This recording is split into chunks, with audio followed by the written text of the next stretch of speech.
Good evening, everybody.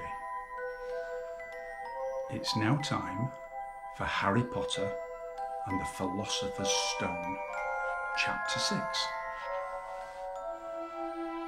Expelliarmus.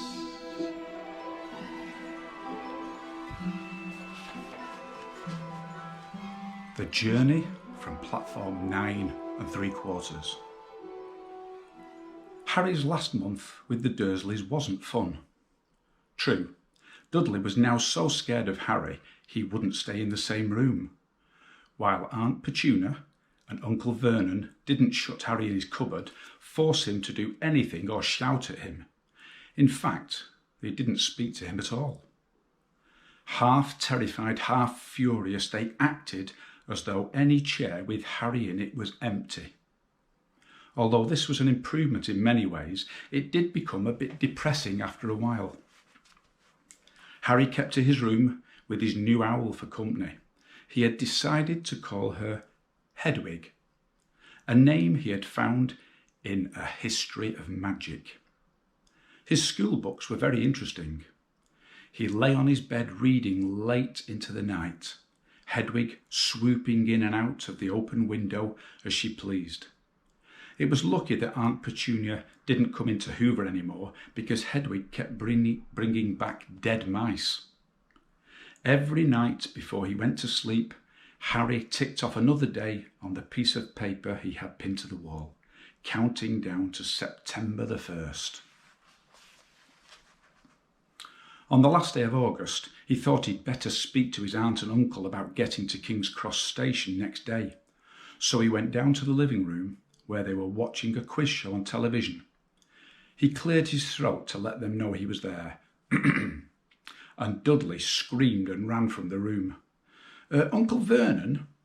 Uncle Vernon grunted to show he was listening. I need to be at King's Cross tomorrow to go to Hogwarts. Uncle Vernon grunted again. Would it be all right if you gave me a lift? Grunt. Harry supposed that meant yes. Thank you. He was about to go back upstairs when Uncle Vernon actually spoke.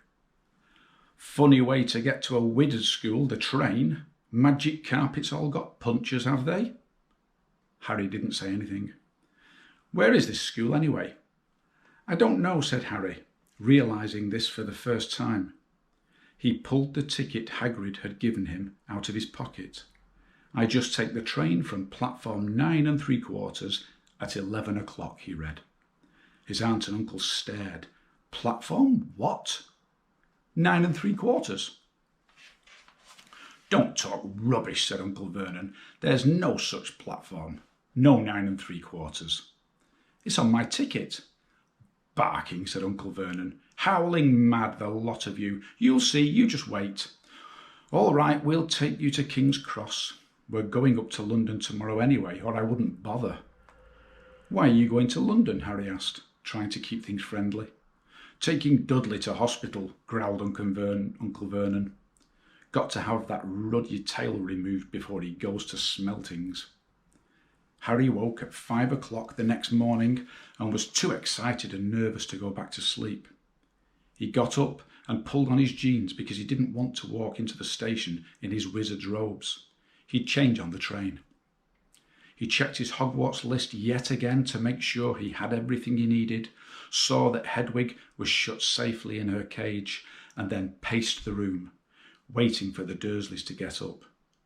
2 hours later, Harry's huge heavy trunk had been loaded into the Dursleys' car.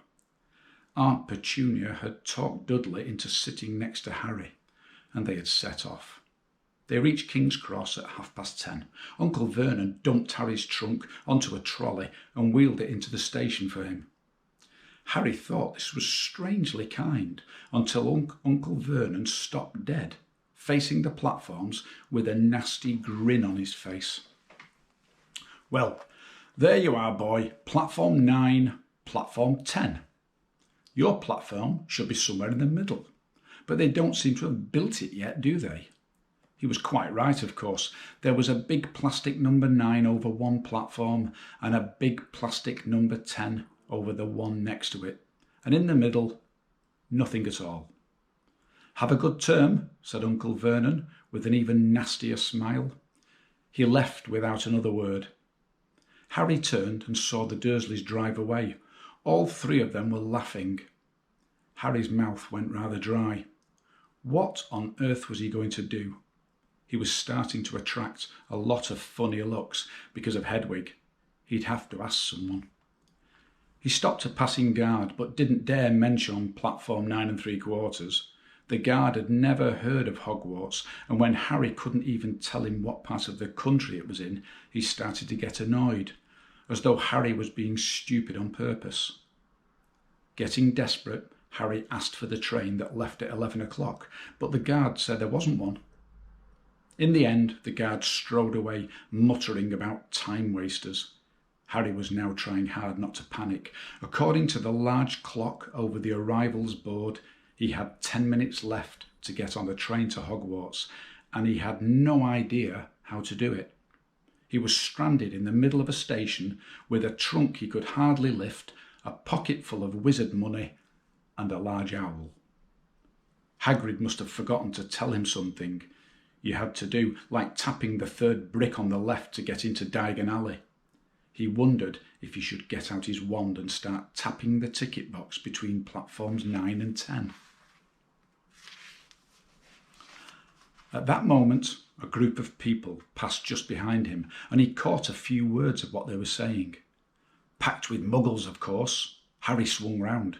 The speaker was a plump woman who was talking to 4 boys, all with flaming red hair. Each of them was pushing a trunk, like Harry's, in front of him, and they had an owl. Heart hammering, Harry pushed his trolley after them. They stopped, and so did he, just near enough to hear what they were saying. "Now, what's the platform number?" said the boy's mother. 9 3/4, piped a small girl, also red-headed, who was holding her hand. "Mum, can't I go?" "You're not old enough, Ginny. Now be quiet." "All right, Percy, you go first." What looked like the oldest boy marched towards platforms 9 and 10. Harry watched, careful not to blink in case he missed it, but just as the boy reached the divide between the 2 platforms, a large crowd of tourists came swarming in front of him, and by the time the last rucksack had cleared away, the boy had vanished. "Fred, you next," the plump woman said. "I'm not Fred, I'm George," said the boy. "Honestly, woman, call yourself our mother. Can't you tell I'm George?" "Sorry, George, dear." "Only joking, I am Fred," said the boy, and off he went. His twin called after him to hurry up, and he must have done, because a second later he had gone. But how had he done it? Now the third brother was walking briskly towards the ticket barrier. He was almost there, and then, quite suddenly, he wasn't anywhere. There was nothing else for it. "Excuse me," Harry said to the plump woman. "Hello, dear," she said. "First time at Hogwarts? Ron's new too." She pointed at the last and youngest of her sons. He was tall, thin and gangling, with freckles, big hands and feet, and a long nose.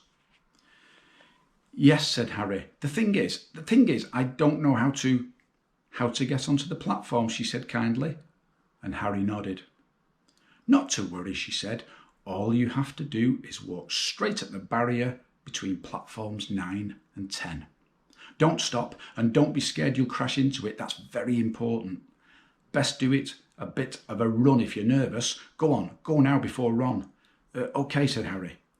He pushed his trolley round and stared at the barrier. It looked very solid. He started to walk towards it. People jostled him on their way to platforms 9 and 10. Harry walked more quickly. He was going to smash right into that ticket box, and then he'd be in trouble. Leaning forward on his trolley, he broke into a heavy run. The barrier was coming nearer and nearer. He wouldn't be able to stop. The trolley was out of control. He was a foot away. He closed his eyes, ready for the crash. It didn't come. He kept on running. He opened his eyes. A scarlet steam engine was waiting next to a platform packed with people. A sign overhead said, "Hogwarts Express, 11 o'clock." Harry looked behind him and saw a wrought iron archway where the ticket box had been, with the words Platform 9 3/4 on it. He had done it. Smoke from the engine drifted over the heads of the chattering crowd, while cats of every colour wound here and there between their legs. Owls hooted to each other in a disgruntled sort of way over the babble and the scraping of heavy trunks. The first few carriages were already packed with students, some hanging out of the window to talk to their families, some fighting over seats. Harry pushed his trolley off down the platform in search of an empty seat. He passed a round-faced boy who was saying, "Gran, I've lost my toad again." "Oh, Neville," he heard the old woman sigh. A boy with dreadlocks was surrounded by a small crowd. "Give us a look, Lee, go on." The boy lifted the lid of a box in his arms, and the people around him shrieked and yelled as something inside poked out a long, hairy leg. Harry pressed on through the crowd until he found an empty compartment near the end of the train. He put Hedwig inside first, and then started to shove and heave his trunk towards the train door. He tried to lift it up the steps, but could hardly raise one end, and twice he dropped it painfully on his foot. "Want a hand?" It was one of the red-haired twins he'd followed through the ticket box. "Yes, please," Harry panted. "Oi, Fred, come and help." With the twins' help, Harry's trunk was at last tucked away in a corner of the compartment. "Thanks," said Harry, pushing his sweaty hair out of his eyes. "What's that?" said one of the twins, suddenly pointing at Harry's lightning scar. "Blimey," said the other twin. "Are you—" "He is," said the first twin. "Aren't you?" he added to Harry. "What?" said Harry. "Harry Potter," chorused the twins. "Oh, him," said Harry. Yes, I am." The two boys gawped at him, and Harry felt himself going red. Then, to his relief, a voice came floating in through the train's open door. "Fred, George, are you there?" "Coming, Mum." With a last look at Harry, the twins hopped off the train. Harry sat down next to the window where, half hidden, he could watch the red-haired family on the platform and hear what they were saying. Their mother had just taken out her handkerchief. "Ron, you've got something on your nose." The youngest boy tried to jerk out of the way, but she grabbed him and began rubbing the end of his nose. "Mum, get off!" He wriggled free. "Ah, has Ickle Ronnie got something on his nose?" said one of the twins. "Shut up," said Ron. "Where's Percy?" said their mother. "He's coming now." The oldest boy came striding into sight. He had already changed into his billowing black Hogwarts robes, and Harry noticed a shiny red and gold badge on his chest with the letter P on it. "Can't stay long, Mother," he said. "I'm up front. The prefects have got 2 compartments to themselves." "Oh, are you a prefect, Percy?" said one of the twins with an air of great surprise. "You should have said something. We had no idea." "Hang on, I think I remember him saying something once about it," said the other twin. "Once or twice, a minute, all summer." "Oh, shut up," said Percy the prefect. "How come Percy gets new robes anyway?" said one of the twins. "Because he's a prefect," said their mother fondly. "All right, dear, well, have a good term. Send me an owl when you get there." She kissed Percy on the cheek and he left. Then she turned to the twins. "Now, you two, this year behave yourselves. If I get one more owl telling me you've blown up a toilet or—" "Blown up a toilet? We've never blown up a toilet." "Great idea, though. Thanks, Mum." "It's not funny. And look after Ron." "Don't worry, Ickle Ronnykins is safe with us." "Shut up," said Ron again. He was almost as tall as the twins already, and his nose was still pink where his mother had rubbed it. "Hey, Mum, guess what? Guess who we just met on the train?" Harry leant back quickly so they couldn't see him looking. "You know that black-haired boy who was near us in the station? Know who he is?" "Who?" "Harry Potter." Harry heard the little girl's voice. "Oh, Mum, can I go on the train and see him? Mum, oh, please." "You've already seen him, Ginny, and the poor boy isn't something you goggle at in a zoo, is he really? Fred, how do you know?" "Asked him. Saw his scar. It's really there, like lightning." Poor dear, no wonder he was alone. I wondered. He was ever so polite when he asked how to get onto the platform. Never mind that. Do you think he remembers what you-know-who looks like? Their mother suddenly became very stern. "I forbid you to ask him, Fred. No, don't you dare," as though he needs reminding of that on his first day at school. "All right, keep your hair on." A whistle sounded. "Hurry up," their mother said, and the three boys clambered onto the train. They leant out of the window for her to kiss them goodbye, and their younger sister began to cry. "Don't, Ginny, we'll send you loads of owls. We'll send you a Hogwarts toilet seat." "George!" "Only joking, Mum." The train began to move. Harry saw the boy's mother waving and their sister half laughing, half crying, running to keep up with the train until it gathered too much speed. Then she fell back and waved. Harry watched the girl and her mother disappear as the train rounded the corner. Houses flashed past the window. Harry felt a great leap of excitement. He didn't know what he was going to, but it had to be better than what he was leaving behind. The door of the compartment slid open and the youngest red-headed boy came in. "Anyone sitting there?" he asked, pointing at the seat opposite Harry. "Everywhere else is full." Harry shook his head, and the boy sat down. He glanced at Harry and then looked quickly out of the window, pretending he hadn't looked. Harry saw he still had a black mark on his nose. "Hey, Ron." The twins were back. "Listen, we're going down the middle of the train. Lee Jordan's got a giant tarantula down there." "Right," mumbled Ron. "Harry," said the other twin, "did we introduce ourselves? Fred and George Weasley, and this is Ron, our brother. See you later then." "Bye," said Harry and Ron. The twins slid the compartment door shut behind them. "Are you really Harry Potter?" Ron blurted out. Harry nodded. "Oh, well, I thought it might be one of Fred and George's jokes," said Ron. "And have you really got, you know?" He pointed at Harry's forehead. Harry pulled back his fringe to show the lightning scar. Ron stared. "So that's where you-know-who—" "Yes," said Harry, "but I can't remember it." "Nothing?" said Ron eagerly. "Well, I remember a lot of green light, but nothing else." "Wow," said Ron. He sat and stared at Harry for a few moments. Then, as though he had suddenly realised what he was doing, he looked quickly out of the window again. "Are all your family wizards?" asked Harry, who found Ron just as interesting as Ron found him. Yes, I think so," said Ron. "I think Mum's got a second cousin who's an accountant, but we never talk about him." "So you must know loads of magic already." The Weasleys were clearly one of those old wizarding families the pale boy in Diagon Alley had talked about. "I heard you went to live with Muggles," said Ron. "What are they like?" "Horrible.